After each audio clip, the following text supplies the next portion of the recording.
Hey guys, I'm back with another candle review, and this time around it's for the 14.5-ounce 3-wick blush Poinsettia candle from Bath& Body Works. This is indeed an online exclusive this year, and this is so late and so random, but here we are. So basically, my car is in the shop, and so I had a rental car while my car is being fixed, and in the rental car, there was a slight lingering stench of smoke that was driving my bloodhound nose crazy.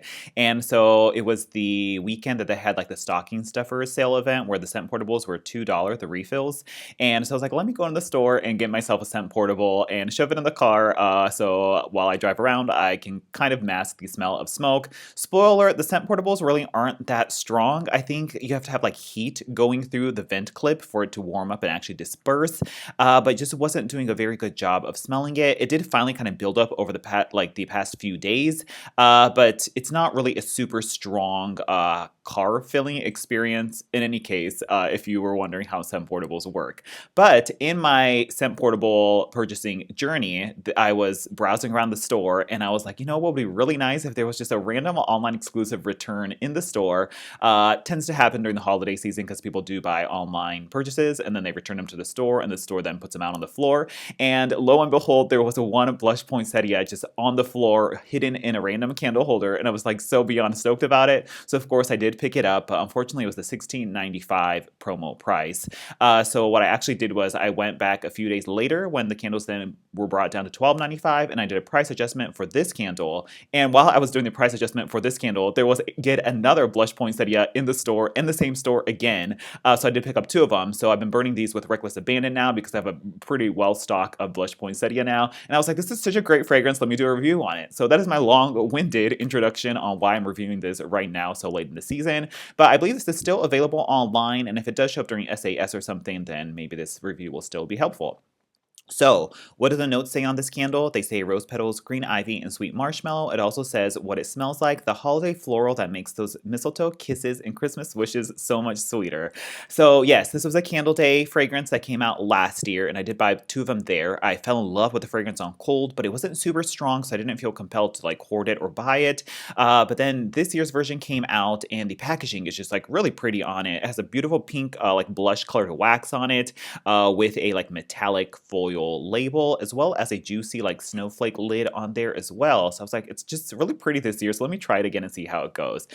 So what does this smell like if you didn't smell last year's version? This is excellent. This is one of my favorite fragrances, up there with like pink lilac and vanilla, pink petal tea cake, rosewater meringue. Love rose vanilla, the aromatherapy fragrance. Totally up there with that. I just love it. It's one of those awesome like sweet rose floral fragrances that I love so much. So what it smells like is it has a very comparable fragrance to like the rosewater note that you get in rosewater and ivy. It's not quite as like harsh and like green as rosewater and ivy is, because there is the like sort of sweet marshmallow note that kind of tames that harshness that you get from rosewater and ivy, but a very, very similar juicy, perfumey, fresh, like invigorating rosewater fragrance that you get from rosewater and ivy is here first and foremost. It is also quite similar to like the rose note that you get in the Love Rose Vanilla fragrance, which I also love that fragrance as well.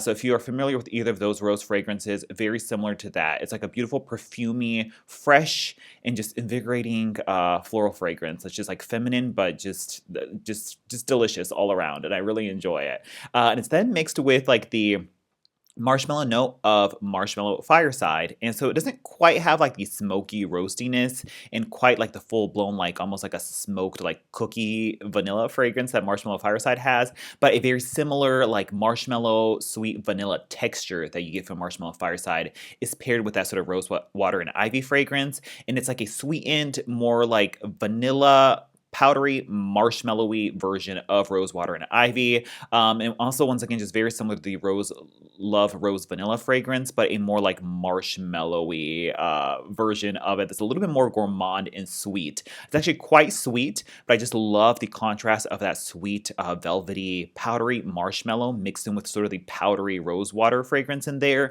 The two just play and mesh together very nicely, and it's just this awesome, sweet, I would say like a rose gourmand, rose vanilla, rose marshmallow fragrance. This could be called marshmallow rose, and I would completely believe it. So this is really even perfect into burning into like your Valentine's Day and spring month. So it's just a really good candle, just even for, I guess, the holiday season, but also into the springtime.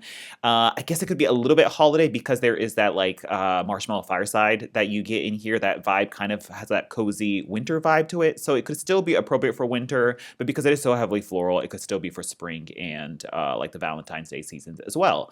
So yeah, that's pretty much it for what this candle smells like. Love it. Excellent. If you like any of those fragrances that I compared it to, definitely check it out. And let's go into the performance. Moving on to the performance, this is really the reason why I even bought it the second year around, was just to see how this performs. It does have a different colored wax, and it has the core wicks on it instead of the thick rope-like wicks we got last year. So I was like, this is bound to perform differently.